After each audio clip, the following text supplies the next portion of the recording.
It's raining outside, and it's a great day to read comics. What do you think, Michael? I agree. I mean, raining outside, what more do you want? Should Sit at home, watch TV, and read comics. Should we do a rendition of Singing in the Rain as Reading in the Rain? I mean, if you want to, go ahead. I don't really. Well, I'm Daryl. Michael. And we're talking new releases here at Big Bang as Big Bang Talks Comics. And this week we've got a lot of cool books from the independent world, DC and Marvel. First up, what do you want to talk about, Michael? What do you want to talk about first? Where you want to start? We got... Oh man, I just started with Book of Death. This is actually my Dark Horse book. What I mean, not Dark Horse Comics, but like the book that I think you've never read Valiant. The stakes are high. It's a great jumping on point, and it's only a mini-series. So if you want to try Valiant, this is awesome. Look at that awesome cover, man. You keep talking about it, man. I'm getting interested. I'm telling you, man. And Lemire's on Bloodshot, and it's just like... And you got Matt Kinston. Jack, I just want to say, it involves... I've talked about it last week. Book of Death, you should definitely try it. There's still number ones here in the independent section over here, and we've got Book of Death number 2 right here. Now, Teenage Mutant Ninja Turtles number 49. Yeah. Ninja Turtles, man. I mean, what more you need to know besides Ninja Turtles? But, this particular book has just been amazing since number 1 all the way through. Has not let up, and it's just been great. And it's all built up to next month's number 50. Which we've recently found out is not the end. It's not the end of the series. It's going to keep going. It's just going to be big stuff happening. The culmination of 4 years worth of stories in number 50. It's kind of a big deal. Yeah, big deal. Also, Book of the Week, Independent Realm. Birthright, number 10. Now, we hail Birthright left and right here at the store. I wouldn't have gotten into it if it wasn't for your recommendation, and yeah, it's become one of my absolute favorite books. The honor was all mine. No, but anyway, Birthright number 10. The Nevermind. Look at the Nevermind. It's like in his stomach. The Nevermind actually kind of pushed his buttons last issue. I'm curious to see what's going to happen in number 10. Joshua Williamson, if you're out there, shout out. This book is like die hard every month. It's reading time. You know what was it? Ryback says it's feeding time. It's reading time. You don't know who Ryback is? He's a wrestler, right? Feed me. Well, he's Intercontinental Champion. He probably shouldn't be, but it doesn't matter. All right, what do you want to talk about next, Michael? Okay, well, let's see here. Go ahead and talk about. We got a new number 1, just $1, Preacher. Now, as some of you may know, this is about to be a series on AMC. That's same right. Station as Walking Dead. That's right. So, I mean, it's going to be quality. And, I mean, Preacher, anybody that has ever read this book... I'm just glad they didn't cast Seth Rogen as the lead. Yeah, I'm glad about that. Just saying. Well, Dominic Cooper, Howard Stark is playing Jesse Custer. But Preacher, amazing book, and number 1, just $1. It's $1. It's $1. You know you want it. Try it. Try it. Yeah, it's Preacher. Preacher's awesome. I mean, it's $1. Try it. Preacher was awesome 20 years ago. Yeah, it's Garth Ennis, so if you like Ennis, it has the Ennis stuff. So, like, it's got... it goes for the shock factor. It's got a lot of shock factor to it. Yeah, So, but it's for $1, if you're curious about the TV show, read the book, and it may make you dig the TV show. It's good. All right, what else is from DC? What do we got here? DC. Superman, Wonder Woman, number 20. Alienation, or the Truth storyline, technically, still continues. Clark Kent is powerless. Everyone knows he's Superman, and it's just an intriguing storyline all around. Everywhere. Like, every comic that Superman has been in has just automatically been better because of what Clark's going through right now. Yeah. It's actually, I'm curious to see how he's going to come out of it. Because once you've outed Superman, his identity... I heard he might be having his powers back by the end of the year. That's what I heard something like that, too. Yeah. Well, so, I mean, it's still been good, but, we'll see how it goes. Check it out. Also, Martian Manhunter, number 3. Martian Manhunter is dead. But there's a secret enemy out there. I've been reading the book, but I keep wanting to say White Martians, but I don't think it's the White Martians. But there's another alien out there, just as powerful as he is. And anyway, all I can say is this book has really surprised me. It's really good. Yeah, it's good. And cookies. Just read the book. But anyway, Martian Manhunter number 3, great book. Actually, very surprising. A lot of mystery, intrigue, action. You've also I can't really put it into words. Yeah. It's something unlike you would expect from a Martian Manhunter book. It's actually really very intriguing. Anyway, I just read the book. All right, Justice League number 43. Dark Side War. Batman is now sitting in the Mobius chair. The Mobius chair, and he's now he's basically what would they call it? Wikipedia in a chair? Is that what they called it in the last issue? Is it? Yeah, I can't remember who said it, but they said basically something like that. But basically, Batman asked who killed his parents. He knows who killed his parents, and he goes, "What's Joker's real name?" And he's like, "Oh no, it can't be." So is Jeff Johns really going to reveal who the Joker really is? I don't think so. I'm still irritated about it because I think it was awesome. It was one of those oh my gosh moments. I mean, it was a cool moment, but if they don't follow up on it, why even plant that seed? That's just what gets on my nerves. Well, like, I don't want to know who the Joker is. Joker needs to be mysterious, and you don't need to know who Joker is. But he planted that seed, and now it's like I want him to follow through on it. Like, I don't even want to know who Joker is, but Jeff Johns planted the seed. He did. And now I want to know. Like, in the story, it got brought up. It has to be followed through. We have to know who the Joker is, we have to know. But if we know who the Joker is, he won't be the Joker, right? Who knows? What are you doing to us, Jeff? What are you doing to us? All I'm going to say is it took some little moment like that, 20, 30 years for Grant Morrison to create Damian. What was it? Was it Birth of the Demon? Was it Birth of the Demon or Son of the Demon? Basically, he and Talia had a baby. Speaking of Damian, look at that transition. Robin, son of Batman, number 3. But that type of idea took 20, 30 years. Grant Morrison gave it life. So who knows, 23 years from now, we're going to know who the Joker is. Yeah. But Robin, son of Batman, number 3. Robin, son of Batman, number 3. Awesome stuff. Now, Damian's going through some crazy stuff. Now, what I've liked about this series is they've brought up stuff. Like, Damian is paying for stuff that happened way back at the beginning of the New 52 in Batman and Robin. And now we're finding out all kinds of stuff that it involves Damian, that person he killed. Yeah. I didn't want to give too much away. Well, but I just want to drop that in. It has to do... Nobody, yeah. Yeah, it has to do with that. But, I mean, you're finding out all kinds of stuff. The Year of Blood, or what? The Year of the Blood? Year of Blood, yeah. Yeah. Well, all this stuff that Damian went through before he met his dad and got with Bruce and became Robin and everything. But it's really good. They're doing a lot of great character development with Damian, and I'm on board with it. Like, I'm really digging this book. Yeah, as I say, I feel exactly the same about it. I would also say that it's got a cool giant man bat in it called Goliath. Kids, reason enough to read it. Yeah. All right, we got anything else from DC? We're going straight to the greatest company ever. I just say it's a joke. Marvel. We're going to go to Marvel. My pick of the week for Marvel. I guess this is the book to try. Secret Wars, Secret Love. It's kind of a funny homage to old romance comics, but modern day Battle World stuff, Secret Wars characters. Look at that cool pop art cover.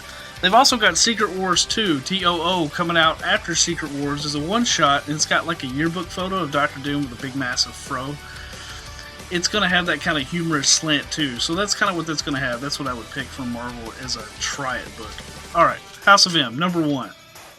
Magneto, Magnus, in charge, House of M. You've read the story before, but it's not the same. I never read it. But all I know is it's Dennis Hopeless, and you probably should read it. I need to read House of M. I never got around to it. I just recently got around to reading Civil War. Most people remember it as the way Hawkeye came back from the dead and then died again. I always remembered it. He didn't really die. He faded out. I always remembered it as the time Scarlet Witch just... No more mutants. Avengers disassembled. I hated that. Yeah, I have to admit, it was a bit of a rough time in the Avengers X-Men world. I mean, it created some cool moments and some cool stories in the X-Men world, but man, it was just so depressing. It was like millions of mutants. Then we get to the 198. Well, they were trying to make mutants a little more exclusive because it seemed like your neighbor was a mutant. And then I liked it like that. They were just everywhere. Grant Morrison had made it where it's like everybody being a mutant was almost a celebrity. And then it's like they brought him down to the 198? Yeah. And then of course they started expanding again. And then here after Secret Wars, the mutants are going to be more feared and hated than ever, supposedly. We'll see what happens. We haven't got Secret Wars number 6 yet. Nope. All right, Star Wars number 8. Han Solo's wife. What's up? Gonna find out. Gotta get this issue to find out, though. Stuart Immonen takes over. All I know is his artwork's awesome. You need to read it. Jason Aaron. Jason can't do no wrong. Also, Weird World #3. That's another Jason Aaron, ain't it? Yes. Yeah. It's a great book. World. If you have not been reading this book, you need to. You need to stay tuned. We're gonna have a special sale on all kinds of comics that you must. Don't need to, don't want to, don't have to, but must. Stay tuned. Read.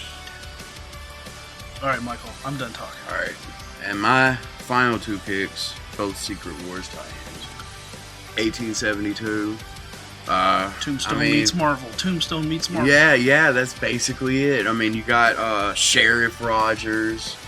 And Kingpin. I loved in the first issue, it's got this whole map of the town of Timely. And it's just, it was a great book. I mean, you got all of basically all of the big Marvel characters in one town. In one little western town. And, you know, Sheriff Rogers, you know. He can't be bought. He cannot be bought. It's like high noon, man.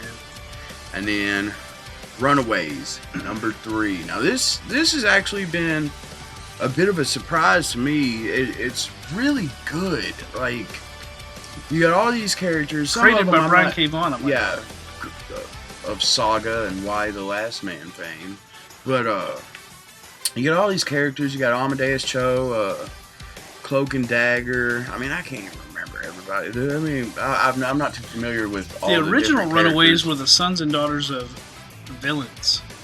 See, I didn't know all Called that. the Pride, if I'm not mistaken. But, I mean, it's good. It's like, they're all in this, like, academy. It's like they're rejects from domains or something, and they're all in this academy, and they have this, like, exam at the end of the year where they, like, get put on teams, and they all have to, like, compete against each other. So it's like a taste of Hunger Games and Divergent. Yeah. That's actually a really good comparison. Yeah. Good reason to read it if you like that stuff. Yeah, it's really good, and yeah, like it's one of my favorite titles from the Secret Wars tie-ins. Like there's just been so many good Secret Wars tie-ins. Like royalty checks coming in. No, I'm just kidding. There has been though. Like there just has been. Yeah, actually, Secret Wars. A lot of them have been good. I can't name one really bad one. There's been some that are good, and most of them are just really good or great. So anyway. Now, one I feel we do need to mention. Oh yeah, Howard the Human. Howard the Human. Caitlin's gonna read that, right? Oh, she passed. She said no.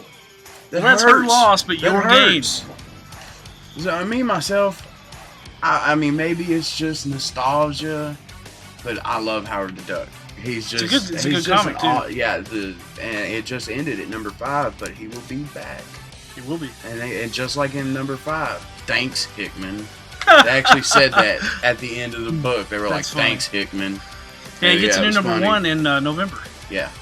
But yeah, Howard the Human. I mean, it's a one-shot. Yeah, it's just a one-shot. So you don't feel committed to a major miniseries. It's a one-shot. I mean, it's just a one-shot. Pick it up. Why wouldn't you want to pick it up? It's a one-shot. Who writes it? Young. Scotty Young and Scotty Young. Is that Scotty Young and Jim Mahfood or Mahfood? How do you say his name? How's it spelled? It looks like Jim Mahfood, but it's Mahfood. It is Scotty Young as the writer, and Jim Mahfood, I believe, is his name. I mean, it's Howard the Duck, but for some reason, he's human. He's the only. He does look kind of silly. He's the only human in an all animal aside from world. that, I'm excited. Man, it's Bucky O'Hare and Howard the Duck. Man, that's all I know. Read it. He just looks silly. They got to make that mustache double as his beak or something. I need to go grow one of those. Harness the power, Dino Riders. The evil Rulon shackle the Deinonychus. Brainbox on attack! They're sitting ducks! Heroic Questar on Diplodocus opens the secret pod. They're firing on me! Look out for the trap! Take this, airhead! The hidden rockets blast the evil Rulon. We'll meet again, Questar! Diplodocus with motorized walking action. Deinonychus and Pteranodon with figures and battle gear, each sold separately. Dino Riders. I'm just gonna be Caitlin's behind me. got this. Alright guys, so my picks for this week are pretty awesome. I actually don't have a single DC or Marvel book in sight. #1, I've got Power Up #2. This is a great book if you like anything sort of like Sailor Moony, cosmic powers from the heavens come down upon, the people. This time it's a fish, washed up jock, a single mom, and a 20-something full of attitude, and it's great. And I love the art. And then number 2, I've got Giant Days. Number 6, Giant Days is great. It's about these girls in college, and it's just about being a person, basically, and so good. I do recommend that you need to be a little bit older for this, because it is college, so there's a couple mature themes involved. But then, definitely need to be older for this, but I'm so excited! Rat Queens number 11 finally came out. Rat Queens is such a good book. It's basically a, Amy Dowling put it really well, it's an effed up D&D campaign. Oh my god, it is so good. They've had some problems with like the artists and stuff. They've been switching creative teams a couple times. Now they've got, I can't remember which one is actually the artist, but her art is great. It works fantastic with the book. Number 11 was supposed to come out like months ago, and I'm so excited to finally have more Rat Queens in my life. If you like D&D, and if you like mature subjects, then you should get Rat Queens. You can get Volume 1 and Volume 2 in the trades, and catch right back up. Volume 1 and 2 goes to number 10. This is number 11. So you should definitely pick that up, because Rat Queens is one of my most recommended books. It is so good. And then finally, I've got Island number 2. I'm just picking this off the shelf. I've also picked up Island number 1 off the shelf. It's really cool. It's an anthologies book. It's a lot of pages, and it's only $8. So just some really neat stuff that I don't fully understand, but I enjoy, and the art styles are all different and great. And I believe the stories are a little bit ongoing. There's some that weren't, and then there's some that are continuing in this one. But those are my picks for this week. I'm also going to pick up Secret Love, just because it's a one-shot, and it looks great. And then The Fiction number 3 is another book I was going to pick up, but I don't have at the moment. I believe it was damaged, which makes me sad. But that one's also a really good one from Boo. Yeah, I guess technically Secret Love is Marvel, but I was just picking that up because. So it's all independence this week. So that's what you should read. More independence. Yeah. I don't know what you call it. Well, it's Clean Shave Wednesday for me. Now I'm gonna go grow a mustache. Anything else you want to mention, Michael, as we close? Oh, maybe take a look. What do we got over here? Armor Wars. Great. We got him. Did you hear that? Green Lantern Lost Army. There's too much stuff. Too much. Read it all. Just buy it all. Buy one of each. Just pull. Come in and just pick up one of each of these comics and read them, because they're all good in their own way. There you go. Unless they're written by Bendis. ByBigBang.com. We got them. Bye. Singing in the rain. I had to throw that little Bendis joke in there.